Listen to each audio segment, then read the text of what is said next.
What is going on YouTube? It's your boy NevinTheBarber, and in today's YouTube tutorial, I'm going to be going over a blurry mid-drop fade step by step. And just so you guys know, I am located in El Paso, Texas. If any of my viewers are trying to book a haircut, you all can feel free to go to my Instagram, and I do have my booking link right in my bio. But to get right into this haircut, you guys can see that I knocked down the top of my client's hair with the number 5 guard, going with the grain. And since this is gonna be a mid-drop fade, I was able to drop this fade beneath my client's occipital bone in the back.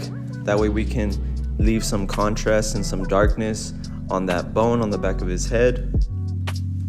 And I'm gonna go ahead and set my second guideline in, going up about an inch right above this previous section. And I do have the Gamma X Instinct clippers right here with no guard lever all the way open. And I'm going up about an inch, that way I have enough space to blend it out and really give my fade some nice contrast when the fade is complete. And I'm not gonna blend out that guideline quite yet. I'm gonna go ahead and create another guideline right on top of it using my 1.5 guard lever all the way closed. And I'm gonna go ahead and blend this guideline into the parietal ridge and the crown area, doing some clipper over comb. And the reason why I leave the 1.5 guard on is just to be safe. Sometimes if you do clipper over comb without the guard, you can cut, more hair than necessary. So just keep that in mind whenever you guys are doing this step.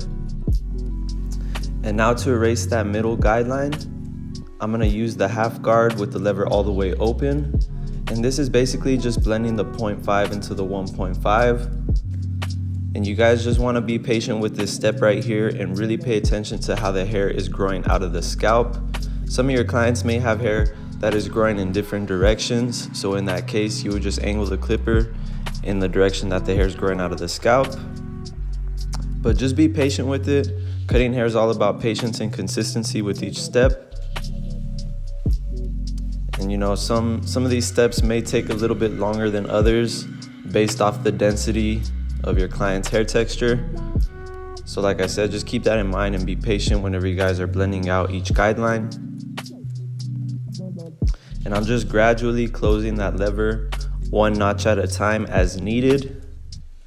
And you guys just keep in mind that every time you close the lever, the hair is going to be getting cut at a tad bit more of a shorter length. But you guys can see how that guideline is slowly starting to disperse away and create a nice blurry effect. And this is really where the majority of your fade is gonna happen, between the 0.5 and the 1.5. So you guys can tell that I do like to spend the most time on this part of the fade, just because like I said, this is really what's gonna bring out the most of the detail work in the fade and whatnot.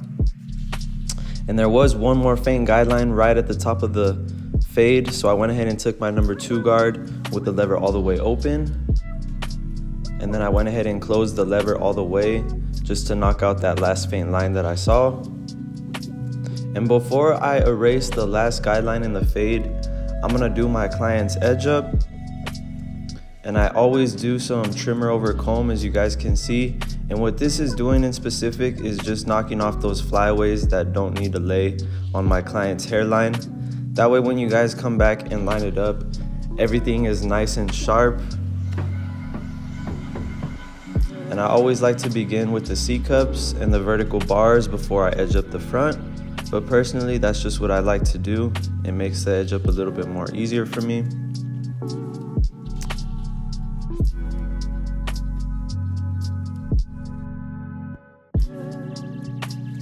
And now I'm gonna go ahead and erase that last guideline using no guard lever all the way closed. And these clippers right here are 0 gapped. I would highly recommend that you guys do this with the 0 gapped clipper, just because it'll make the job that much easier if your blades can cut all the way down to the skin.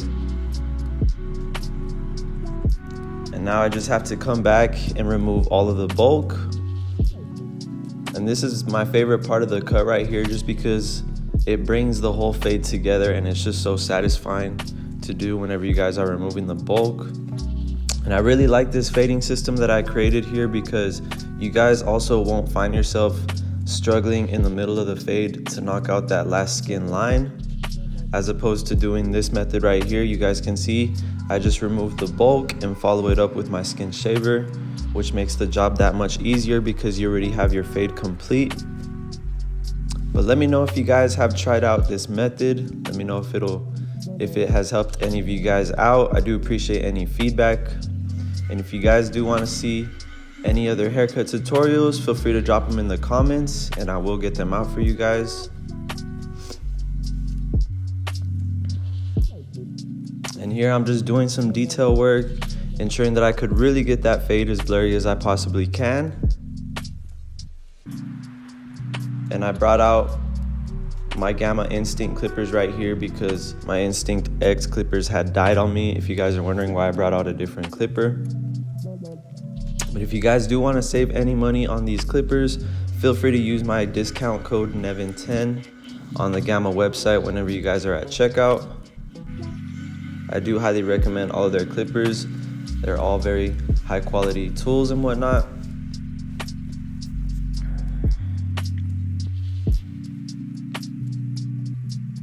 Now that I finished the fade, I'm gonna go ahead and line up my client C-cups and vertical bars on the other side.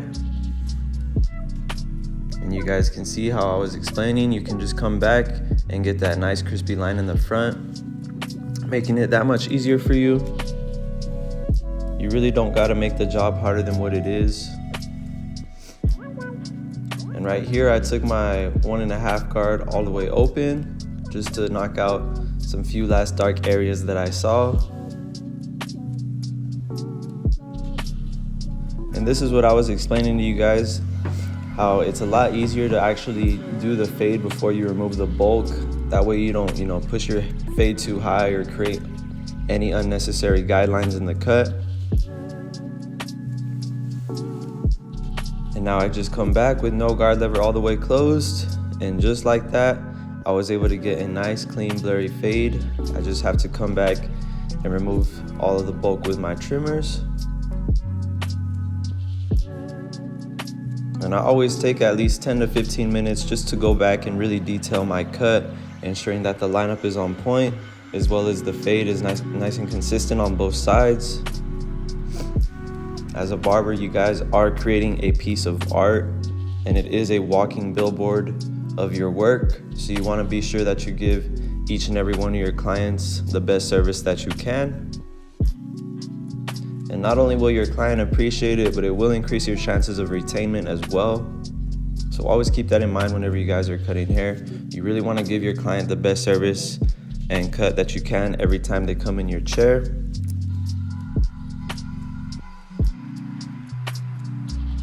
And I'm just gonna go over my fade one more time using the Gamma Uno skin shaver. And I really like this single foil shaver right here. Not only is it very durable, but it's also strong. It's a lot stronger than what it looks like, and it can really bald out the hair down to the skin with no effort, as well as not creating no irritation to the skin. And again, if you guys do want to check out this shaver, feel free to use my discount code NEVIN10 on the Gamma website. They do have blow dryers, trimmers, clippers, you name it. They have everything you guys need on there. So if you guys want to save some money, feel free to use my discount code. And I'm gonna go ahead and use my NevinTheBarber razor. And I'm gonna take this razor blade going up against the grain of the hair on my client's hairline. And I always like to go against the grain whenever using the razor, because it's actually basically taking the hair out of its pore whenever it's done properly. And this will give your client's hairline a much more longer lasting look, as opposed to just going, with the trimmers or even just with the grain of the razor blade. But I always recommend going against the grain. And you guys can see just how much more it pops out after I put that razor blade on my client's hairline. And I'm just gonna go over everything one more time. Like I said, I'll always go back and double check my work.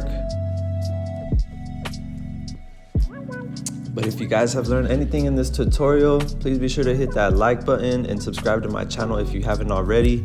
I do drop free game every week for any beginner barbers or even advanced barbers trying to up their game.